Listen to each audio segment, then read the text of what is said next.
Hi friends, I'm here with a politician and he's also my friend and also my business partner. His name is Honorable Olamide Emmanuel, a former House of Reps contestant, Ile-Ife Federal Constituency of Osun State. You're welcome, sir. Thank you. It's a pleasure to be here. All right. Now, the other day I told you guys something that there are some things about if you not follow me. I know they too do video with people, but when something needs to be said, and that is not my field, I'll need to bring in a professional in that field to talk about it. We like encouraging youth to come into politics. Of course. Let's not leave the politics only for the grandfathers. Yes. Let the youth come into politics. So, sir, tell us, you said you contested for the last House of Reps seat. Yeah. Ile-Ife. How did it go? What happened? Yeah. Anyway, I counted it a privilege for me to contest. That was 2023, and we cannot leave Nigeria to those who are messing things up. We keep saying youth are the future. We keep saying youth are the future of tomorrow. Youth are the future of tomorrow. The tomorrow we are talking about start today. We need to start preparing for that tomorrow today. And as things is going now, you will discover that most of the people who are leading us, they are just recycling.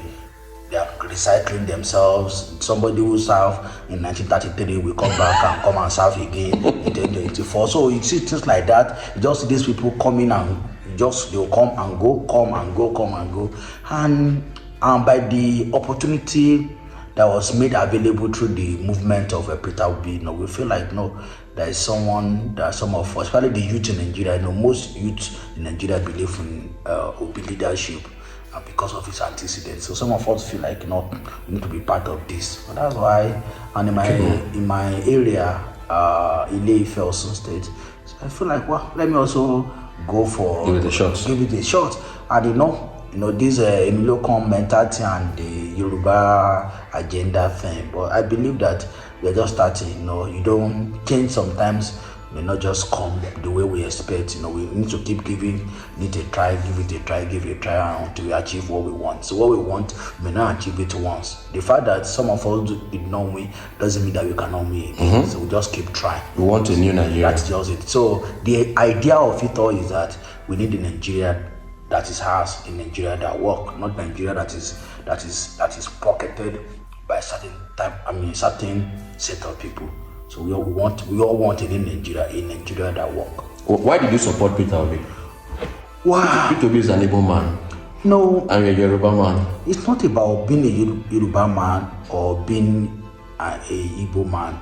It's about being in Nigeria. Being in Nigeria, sure. So what happened in Nigeria today has nothing to do with Yoruba. It just, politicians are very smart. That's the truth. Politicians can use anything to divide people. Politicians use what we call divide and rule mentality. They know right from wrong. They know the right thing to do. But it's Nigerians that are gullible. There is a particular song by a Yoruba man. That song says, those that are wise, they know themselves.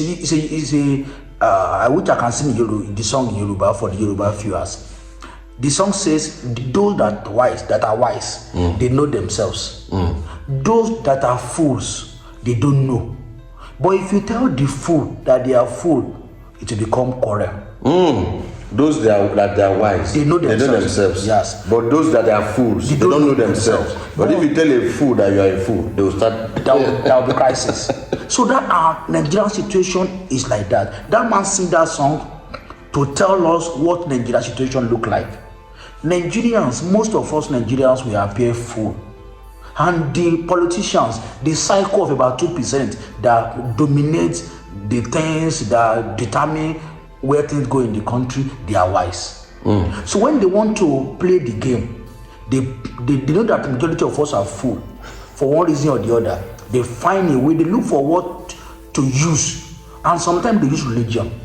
Sometimes they use ethnicity, religious sentiments. Sometimes they just look for something to use to divide us. And because we are full, like that song, I'm not the ones that say that. Who is the artist of that song? I think I forgot the name of the man now. I think I can get the information for you. So I think it's some of these old singers, the Yoruba few at home, they will understand what I'm saying.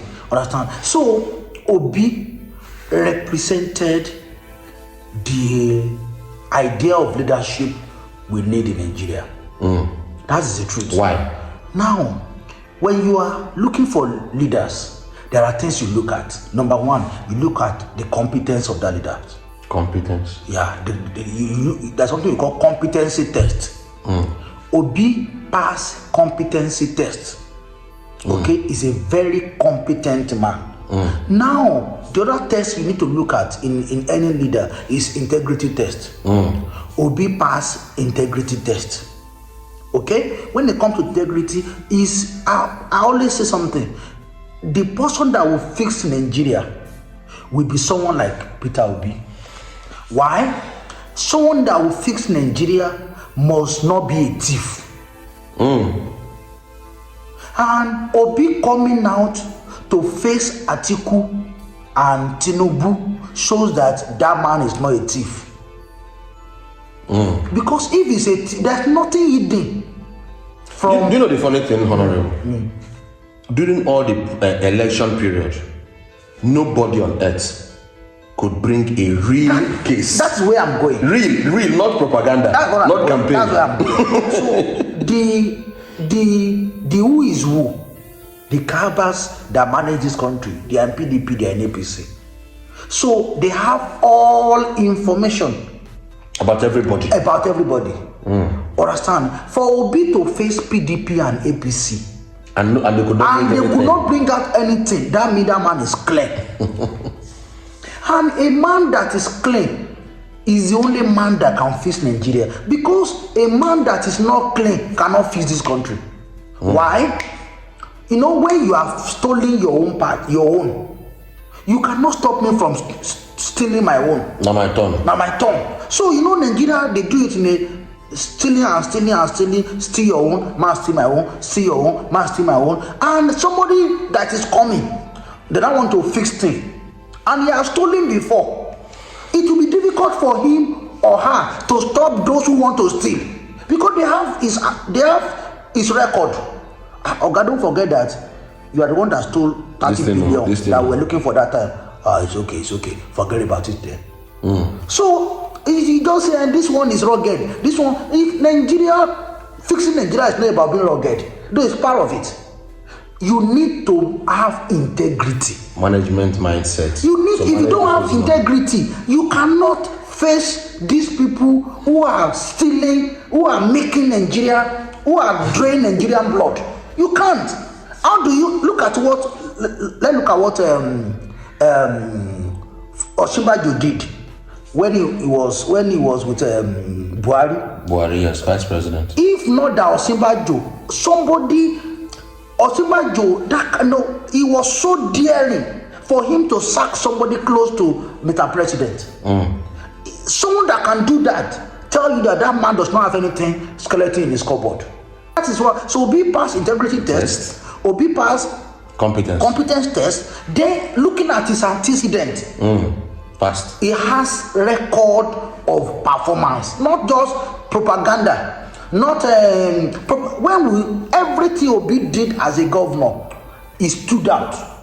So that someone like that, if you hand over the country into his hand, then we'll be a safe hand. And that is what made. That's why many youth. That's why many youth supported. Many reasonable youth, not political youth. So we have political youth and reasonable youth. No, political youth are those youth that are always their instrument. Looking for who will pay them. No, their instrument in the hand of politicians. Many of us put in our money to support Obi. We don't know him. Okay, because we believe in him. All right, guys. This is a honorable. Olamide Emmanuel from Osun State. Okay, we're going to say something about subsidy. We're going to talk about insecurity and some other things that might matter to Nigerians, because the youth, it's time for us to sit up and look at what is happening in Nigeria. We're going to talk about subsidy. Okay, in the next episode we'll talk about subsidy. But meanwhile, feel free to tell us what you feel about what he has said so far, and don't forget to share this video. Youths, let us prepare. We need to take charge, and the time is now. In the next episode, we'll talk about subsidy, talking about the economy, talking about insecurity. Join us. We're going to be back very, very soon. Don't forget to share this video. Thank you very much, sir, for this time. You're welcome. We're coming back again. Thank you.